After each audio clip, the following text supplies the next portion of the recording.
Hello everyone. Another video to show you guys how to make real consistent return in the stock market, even during the market crashes.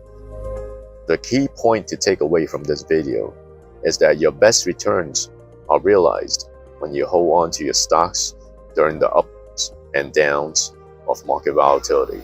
And the key is to hold them long term. So let's hear from the best of the best investors, beginning with Charlie Munger, the American self-made billionaire and the right-hand man of Warren Buffett.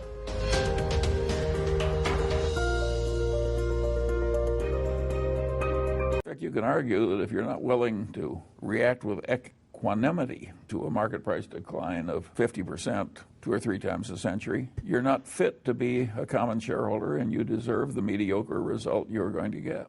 I am continuously invested in American equity, but I've had my Berkshire stock decline by 50% 3 times. And it doesn't bother me that much. I regard that as just a natural consequence of adult life properly lived. So if you have my attitude, it doesn't really matter. How worried are you by the declines in the share price of Berkshire Hathaway, the difficulties the company's in? This is the 3rd time that Warren and I have seen our holdings in Berkshire go down top tick to bottom tick by 50%. I think it's in the nature of long-term shareholding with the normal vicissitudes in worldly outcomes and in markets that the long-term holder has his quoted value of his stock go down and then by, say, 50%. Second up is Peter Lynch, the famed portfolio manager of Fidelity Magellan Fund between 1977 to 1990. It will be wise to listen to him since he averaged more than 29% return during those years and made him an investment icon.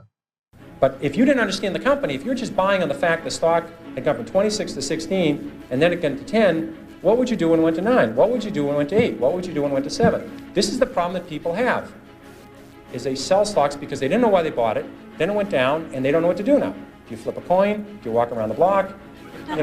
What do you do? You should study history, and history is the important thing you learn from. What you learn from history is the market goes down. It goes down a lot. The math is simple. There's been 93 years a century. This is easy to do. The market's had 50 declines of 10% or more. So 50 declines in 93 years. About once every 2 years, the market falls 10%. We call that a correction. That means, that's a euphemism for losing a lot of money rapidly, but we call it a correction. And so 50 declines in 93 years, about once every 2 years, the market falls 10%. Of those 50 declines, 15 have been 25% or more. That's known as a bear market. We've had 15 declines in 93 years. So every 6 years, the market's going to have a 25% decline. That's all you need to know. You need to know the market's going to go down sometime. If you're not ready for that, you shouldn't own stocks. And it's good when it happens. If you like a stock at 14 and it goes to 6, that's great. You understand the company, you look at the balance sheet and they're doing fine, and you're hoping to get to 22 with it. 14 to 22 is terrific. 6 to 22 is exceptional. So you take advantage of these declines. They're going to happen. No one knows when they're going to happen. It would be people tell you about it after the fact that they predicted it, but they predicted it 53 times. And so you can take advantage of the volatility in the market if you understand what you own. There's a lot of times people buy on the basis the stock has gone down this much.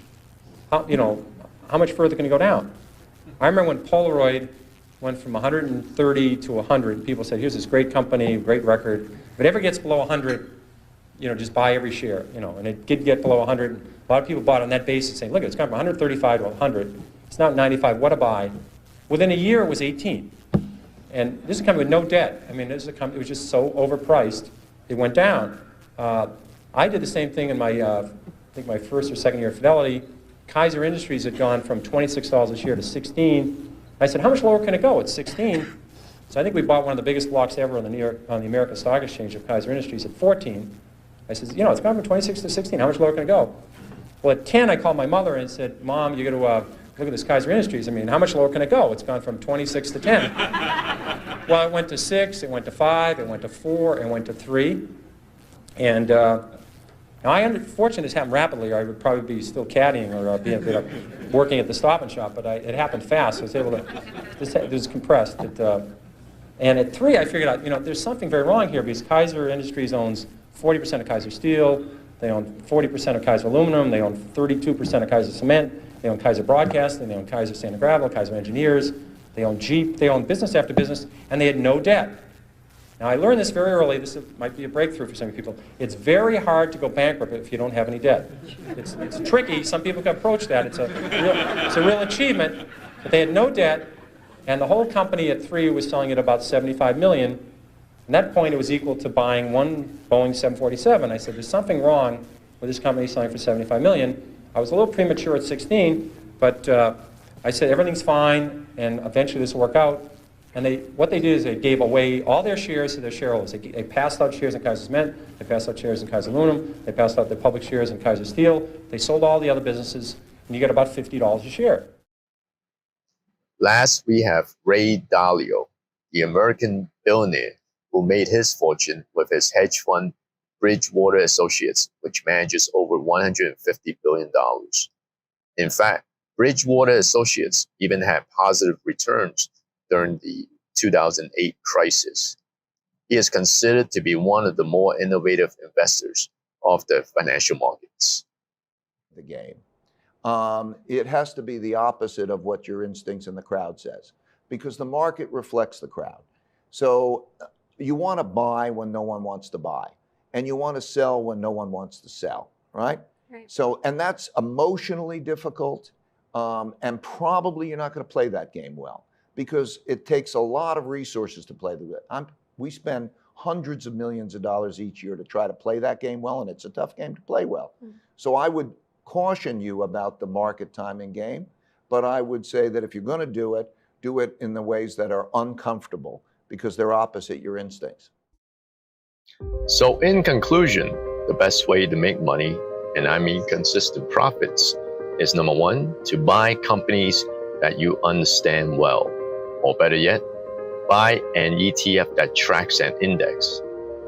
Unless you have the analytical skills of these investors, I think for most of us, it's better to stay with an index that covers many stocks.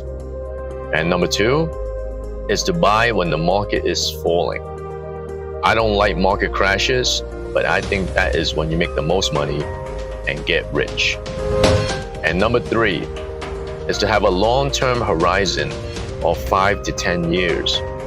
And if you get a chance to buy it during a market crash, your risk is actually less if you're able to hold it long-term. Because as history shows, the markets will swing both on the upside and the downside to extreme. You just have to sit tight and wait for the upswing. Well, I hope you enjoyed this video, and please smash the like button, comment, and subscribe to support my channel. Until next time, happy investing.